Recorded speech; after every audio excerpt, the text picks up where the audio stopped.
मेरे प्यारे छात्रों, आप सभी लोगों का math study bye Deepak Yadav YouTube channel पे सभी छात्रों का स्वागत है। मेरे प्यारे छात्रों, आज हम कक्षा 11 का चैप्टर 1 से स्टार्ट कर रहे हैं, अध्याय 1 से स्टार्ट कर रहे हैं, जो समुच्चय सेट से स्टार्ट कर रहे हैं। पहली वीडियो है, कक्षा 11 का पहला वीडियो है। प्यारे छात्रों, आप लोग सीरियल वाइज देखते रहिएगा। हम आप लोगों को पूरा का पूरा वीडियो उपलब्ध करवा देंगे। कक्षा 11 आप लोग अभी 10 पास करके 11 में गए होंगे। अब आप लोग घर पर पढ़िए, और अब ये भी मत सोच लीजिएगा कि आप लोगों को नहीं पढ़ना है, घर पर पढ़ना है। और प्यारे छात्रों, 11 को जो सिलेबस होता है वो भी उतना ही महत्वपूर्ण होता है जितना कक्षा 12 का होता है, क्योंकि आप आगामी परीक्षाएं जब देने जाएंगे तो अधिकतर सवाल कक्षा 11 से पूछे जाते हैं। तो प्यारे छात्रों, आप लोगों को जैसा कि पता है कि कुछ चैप्टर ये अभी हम NCERT बुक से ही पढ़ा रहे हैं आप लोगों को। भविष्य में अभी इस NCERT को हम समाप्त करने के बाद RD शर्मा की भी बुक हम पढ़वाएंगे, आप लोगों को सॉल्व करवाएंगे। सबसे पहले हम NCERT, क्योंकि अभी कहीं किसी विद्यालय में कौन सी बुक चल रही है कुछ पता नहीं है, तो हम केवल NCERT के बुक से ही पढ़ा रहे हैं। तो इसमें यदि आप लोगों को अच्छा लग रहा होगा तो लाइक शेयर सब्सक्राइब करिएगा और ज़्यादा से ज़्यादा छात्रों को जोड़िए। प्यारे छात्रों, तो हम अब आप लोगों को पढ़ाने चल रहे हैं, इसी बुक से पढ़ाएंगे। बुक का भी हम आप लोगों से सहारा भी लेंगे। उसके बाद आप लोगों को जब समझ में आने लगेगा तो देखिएगा कितना अच्छा लगेगा। प्यारे छात्रों, अभी हम बुक से ही केवल पढ़ा रहे हैं। तो प्यारे छात्रों, सबसे पहले हम कुछ लिखे हैं सेट। ये देखिए, अध्याय समुच्चय सेट। प्यारे छात्रों, आप लोगों को पता चल रहा होगा कि सेट से मतलब क्या हो रहा है, सेट का मतलब क्या हो रहा है, समुच्चय का मतलब क्या हो रहा है। तो प्यारे छात्रों, समुच्चय का मतलब ये हो रहा है कि कोई भी वस्तु या कोई कोई भी वस्तु कहीं पर भी आप क्रमबद्ध कतार वाइज रख दिए, वही सेट है। जैसे आप अगर दुकान में जाएं तो देखते होंगे कि दुकान में अगर दुकानदार से आप कुछ मांगे, कहें हमको एक पेन दे दीजिए, तो दुकानदार अपने स्थान पर जाएगा, पेन ला के निकाल के दे देगा, क्योंकि उसको पता है कहाँ पर क्या रखा। वही सेट है प्यारे छात्रों, वही आपका क्या है, सेट है। अब जैसे मेरे प्यारे छात्रों, आपको हम सेट के बारे में पूरा विधिवत बताने चल रहे हैं। इस सेट का मेरे प्यारे छात्रों हल्का था इतिहास भी बता दे रहे हैं कि गणित की विभिन्न शाखाओं के अध्ययन में समुच्चय की संकल्पना एक मूल संकल्पना है। मूल माने जड़। इसकी सहायता से संपूर्ण गणित और विशेष रूप से आधुनिक गणित का अभूतपूर्व विकास हुआ है। समुच्चय सिद्धांत का सूत्रपात और विकास 19वीं शताब्दी के अंत में जर्मन गणितज्ञ जॉर्ज कैटर 1845 से 1918 ने किया था। किसने किया था? George Carter. किसने किया था? George cater.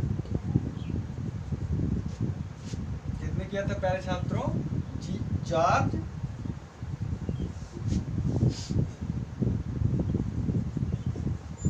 कब किया था? 1845 से इनका सिद्धांत कब तक चला था? 1918 तक। तो प्यारे छात्रों, आप लोगों को इतना समझ में आ गया होगा। और इसका क्या नाम है, परिभाषा है कि ऐसी वस्तुएं या पदों के संग्रह। हम पूरा देख के लिखा रहे हैं प्यारे छात्रों, कहीं से कुछ त्रुटि ना हो।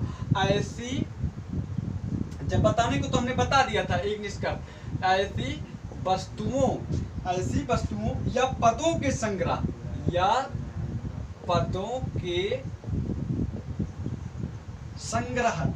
ऐसी वस्तुओं या पदों के संग्रह को समुच्चय कहते हैं।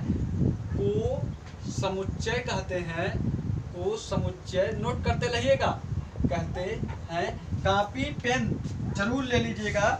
जिनमें कोई विशेष गुण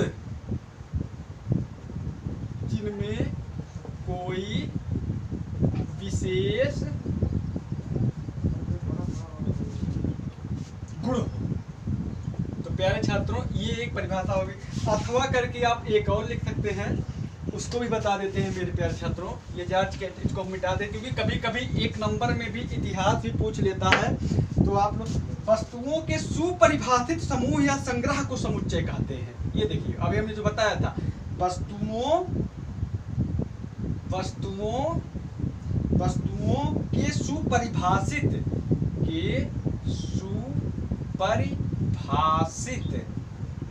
वस्तुओं के सुपरिभाषित समूह या संग्रह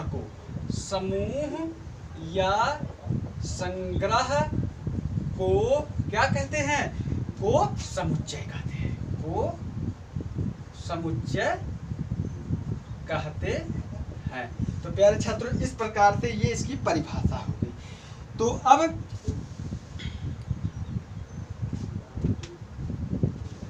और प्यारे छात्रों, ये समुच्चय की परिभाषा हो गई। अब जैसे कोई वस्तु रखी गई है, जैसे मान लीजिए हमने भी दुकान का हवाला दिया था कि एक मान लीजिए दुकान है प्यारे छात्रों, ये पूरा दुकान है। अब दुकान में रैक है, रैक में यहाँ पर कुछ वस्तु जो रखी गई है, इस वस्तु जो रखी गई, मान लीजिए ये पेन होगी, पेंसिल होगी, कागज होगी, कलम होगा, कापी होगी, कुछ भी होगा। तो ये सब जो होंगे उस वस्तु के अवयव, उसके अवयव होंगे, उस सेट, ये पूरा जो होगा ये पूरा समुच्चय होगा जो स्थान है, और ये जिसके अंदर की जो वस्तुएं हैं ये सेट होंगे, सेट नहीं, अवयव होंगे, एलिमेंट होंगे, तत्व होंगे। तो प्यारे छात्र, समझ में कुछ बात आई?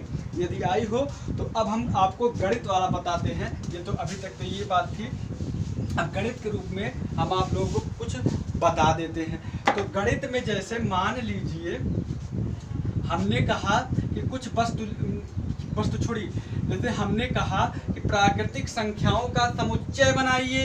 तो आप सभी लोगों को प्राकृतिक संख्याएं तो कक्षा 9 पीछे से पढ़ ही रहे हैं। तो प्राकृतिक संख्याएं ऐसी संख्याएं जहां से हम आसान बता दे रहे हैं आपको, जहां से गणना शुरू होती है वहीं से प्राकृतिक संख्याएं शुरू होती है।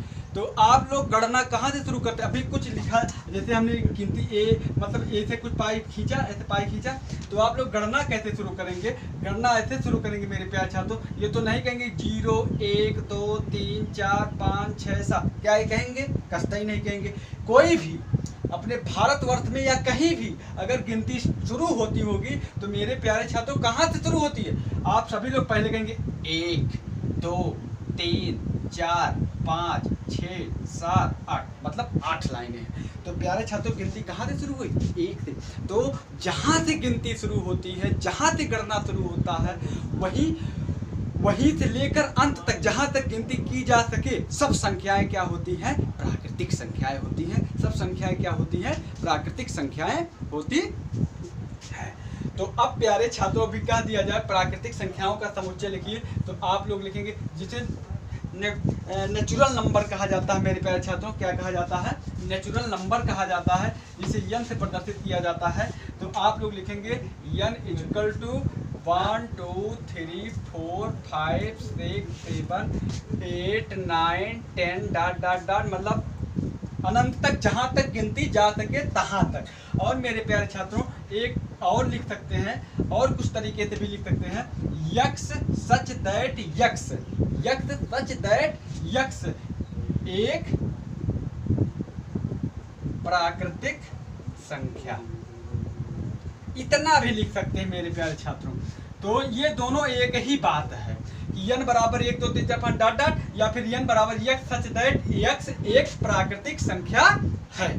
तो मेरे प्यारे छात्रों, ये दोनों में कुछ अंतर नहीं है, बस लिखने में केवल फर्क पड़ रहा है। तो इसके लिए हम आप लोगों को तुरंत ही एक और बात बता देता हूँ, ये समुच्चय का क्या होगा? निरूपण होगा। सेट्स एंड दियर रिप्लेसमेंटेशन, अर्थात ये समुच्चय का निरूपण होगा। तो ये समुच्चय का, इसे क्या कहा जाएगा? समुच्चय का निरूपण। क्या होगा? समुच्चय का निरूपण। तो समुच्चय का निरूपण कितने प्रकार में होगा प्यारे छात्रों? 2 प्रकार में होगा। एक जो होगा वो एक तो हो जाएगा ये तालिका विधि, एक मेरे प्यारे छात्रों, एक क्या होगा? एक तालिका विधि और एक गुण विधि।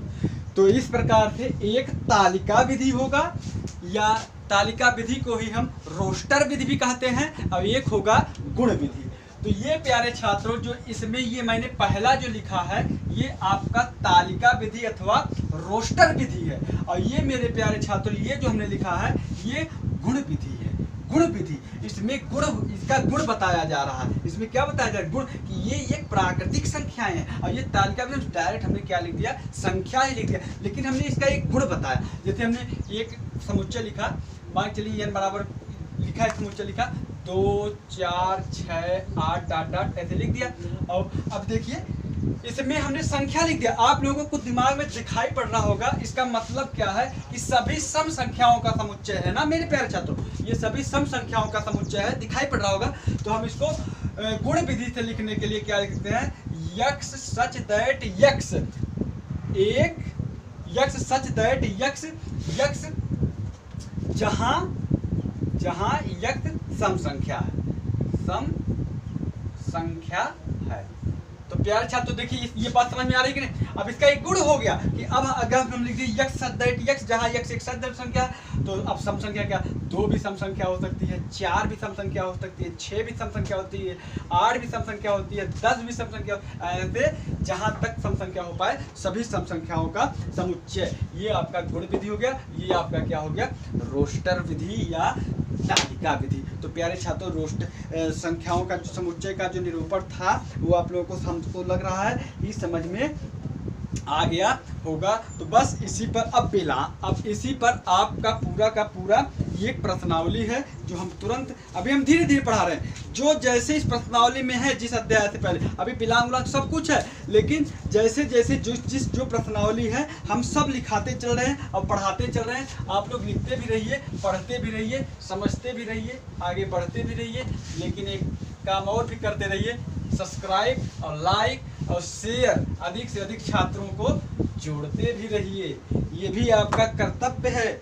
यदि आप सच्चे विद्यार्थी हैं तो आप लोग जरूर से जरूर बच्चों में शेयर करेंगे।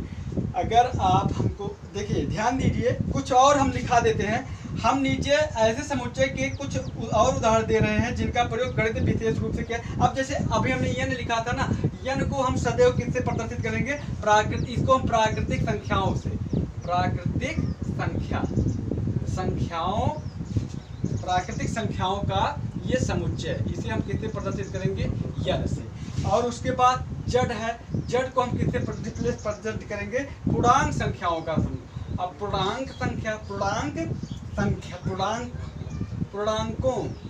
का समुच्चय, पूर्णांक संख्या ये सब। अब क्यू जो होगा, क्यू को हम प्रदर्शित करेंगे प्यारे छात्रों परिमेय संख्या। ये सब नोट कर लीजिएगा, परिमेय संख्या आपकी एनसीईआरटी की बुक में भी है, देखिए बुक से ही दिखा दे रहे हैं। परिमेय संख्याओं का कुछ आप लोगों को समुच्चय। और उसके बाद आर जो होगा वो रियल नंबर अर्थात वास्तविक संख्या, और जड़ पे धन जब लगा रहेगा तब मेरे प्यारे छात्र धन पूर्णांकों का समुच्चय, धन पूर्णांकों का समुच्चय। और उसके बाद आर क्यू पॉजिटिव जब रहेगा तो धन परिमेय संख्याओं का समुच्चय, ये हो जाएगा धन परिमेय संख्याओं का समुच्चय। और प्यारे छात्रों अगर हम आर प्लस रखते हैं तो धन वास्तविक संख्याओं का समुच्चय, धनात्मक वास्तविक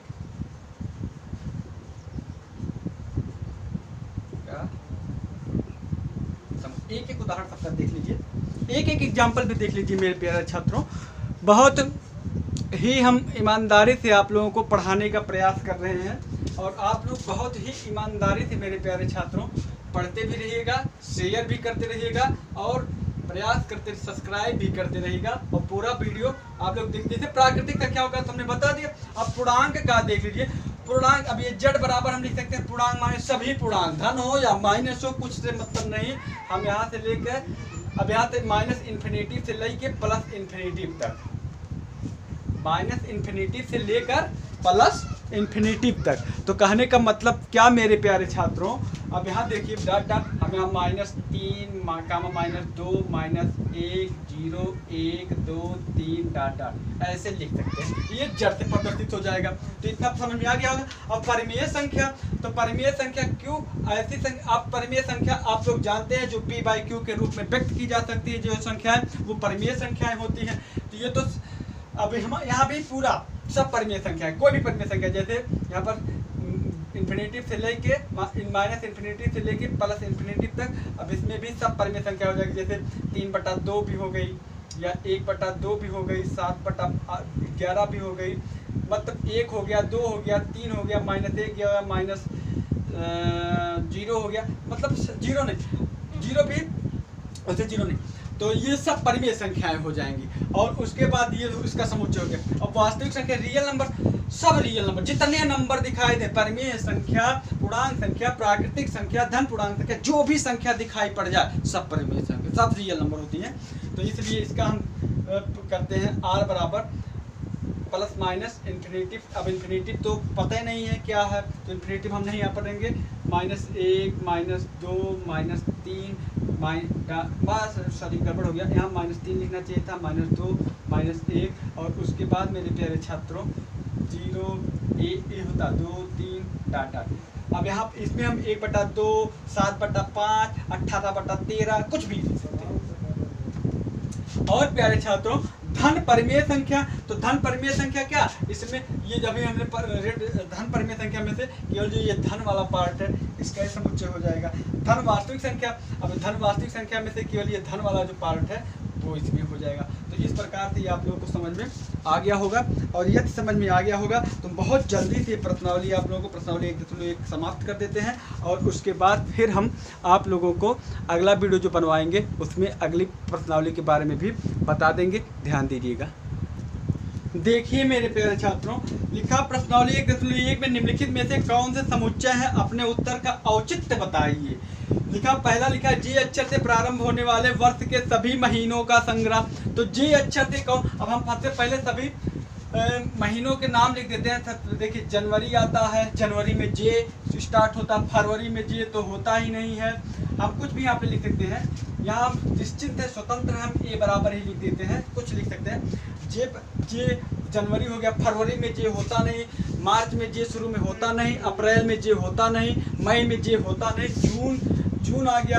तो हम यहाँ पर ये देखिए जनवरी, और उसके बाद क्या होगा जून, और उसके बाद जुलाई में भी जे स्टार्ट होता है, JULY, और फिर जुलाई, अगस्त, सितंबर, अक्टूबर, नवंबर, दिसंबर, उसके बाद कुछ भी नहीं आता ना। तो ये हो गया आपका जे से शुरू होने वाले सभी समुच्चय।